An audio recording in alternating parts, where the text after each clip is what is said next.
Hi, everyone. Today we're going to talk about linear momentum. We're going to kick off Chapter 9, Linear Momentum and Center of Mass. We're going to talk today first about the law of conservation of momentum. This will be a pretty quick video. So first, let's talk about what is momentum. Momentum is mass times velocity. Okay, momentum is this idea. It's kind of similar to inertia. It's kind of like a moving object's resistance to change its motion. But this can actually be transferred, right? Inertia can't be transferred. It's just a property of matter. Momentum being mass times velocity, we can also compare it to kinetic energy. Okay? Kinetic energy is 1/2 mv squared. And they have some similarities, they have some differences, right? They both have to do with mass and velocity. They actually have a deeper relationship. If you were to take the integral of momentum with respect to velocity, okay, you would actually get kinetic energy, right? The integral of mv dv would be 1/2 mv squared.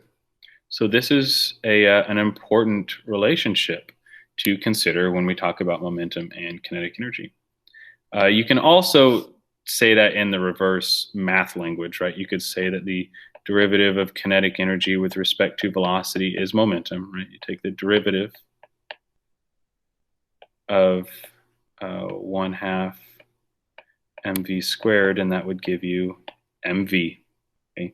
So that is also another way to say that.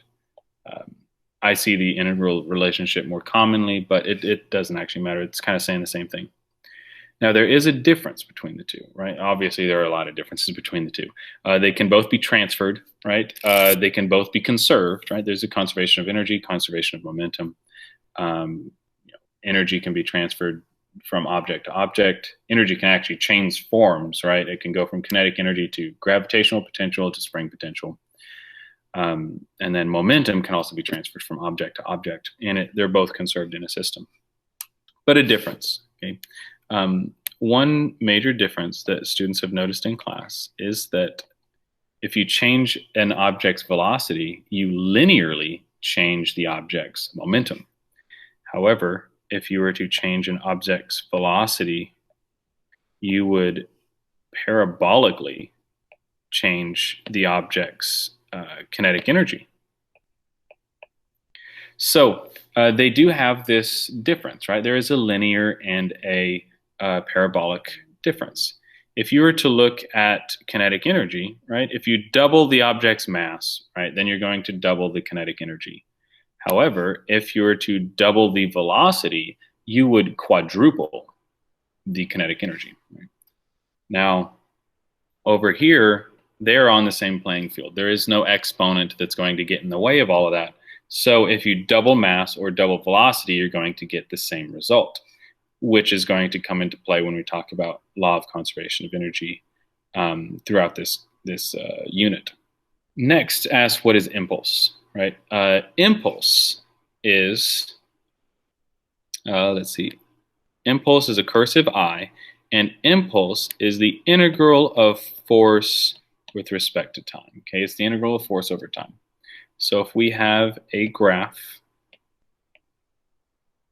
of force over time, okay, it's going to be the area under the graph. Now, when students are asked to describe impulse, they usually say it is a sudden change in a system's momentum.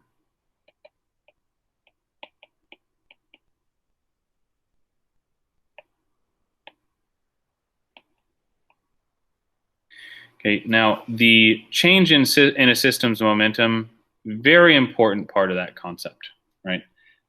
However, I think it's interesting that students often say that it's a sudden or quick change in momentum, sharp change in momentum. So the sudden comes to play on the graph. Usually, this graph doesn't just look like some little slope. Right? It doesn't just look like some graph. It actually usually looks something like this. Okay?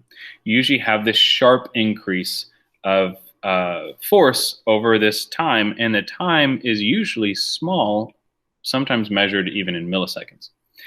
But the impulse here would be the area under that sharp increase, right? That is the impulse from that time 1 to time 2 at that sudden change.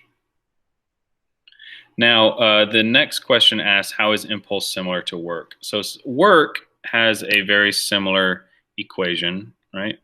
Work is the integral of force also, but it's with respect to displacement. Now, work and impulse do very similar things, right? Work does what? Work actually adds or takes away energy in a system, right? So work affects energy. Works affects energy. Impulse affects momentum. And they're doing that to an entire system, right? Work can actually add or take away a system's energy. Impulse can add or take away a system's momentum. So kinetic energy and momentum are actually changed by these force integrals directly. So there is a close relationship here, like we noted with the kinetic energy momentum relationship. Work and impulse also have a very similar relationship. Next question asks, if two glance balls define the system, what does a collision do to their momentum? Let's talk about glance balls. Okay, a glance ball, real quick, is a lab tool. It's kind of like a toy. It's a round toy that if you flip a switch, little vents start blowing air out the bottom, and it kind of works like an air hockey table. But you can do it anywhere on tile. It doesn't really work on carpet or grass, definitely. But on tile, you can actually, this ball actually bounces almost frictionlessly, right? It's very similar to an air hockey table. So if we've got two glance balls, right, they define a system. They are the system. What does a collision do to their momentum? Well, say we've got P1, right, momentum 1, momentum 2. They come together. Bam, they collide, right? So first, what that's going to do is it's going to change their momentum, right? P1 initial will not equal P1 final, and P2 initial will not equal P2 final. Their momentum is going to be completely changed. Their motion is also completely changed. Okay, that collision is really going to mess up the glance balls and their trajectory. However, the glance balls define the system, and this is where law of conservation of momentum comes into play. The system's momentum doesn't actually change. So we said that P1 and P2 are going to change their momentum, but if we add them up, say P1 initial plus P2 initial, that will equal P1 final plus P2 final. So those momentums, while they are changing, they're actually going to change in a way that they will actually balance each other out. And if you take the sum, that sum will be equal initially and finally. So the delta P here for the system is 0. There is no real change in momentum. And this is where momentum is conserved. Okay, momentum is conserved in recoil or collisions. Collisions, pretty straightforward. Recoil is where two objects start as one and then they expand out, right? Common example on the next video, we'll talk about an archer shooting an arrow on ice, right? There's going to be a lot of frictionless in these problems. But say your archer is on a frictionless surface, fires an arrow, the arrow goes one way, the archer gets scooted back the other way. You could talk about, playing catch on roller skates, right? Say I'm on roller skates and I throw a ball to somebody, the ball goes forward, I go backward. And then if that person is sitting still as the ball comes to them, they catch it and then they're going to go backwards, right? So this whole system of momentum changing. But that's recoil, right? When two objects start off initially together and then they spread apart. Now, when we have impulse, Impulse is going to change the system's momentum, okay? And that's because impulse originates outside of our system boundary, right?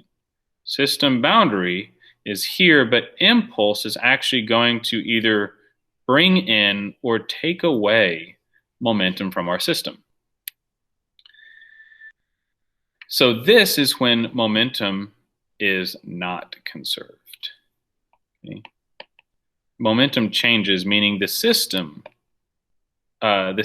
momentum changes, meaning it is not conserved. All right, so that is the law of conservation of momentum, right? The idea that the delta P in recoil and collisions is 0, but over here the delta P after impulse would not be 0. It can be positive or negative, but it definitely wouldn't be 0. In our next video, we'll talk about recoil, and then we'll move on to collisions and impulse as we work through our linear momentum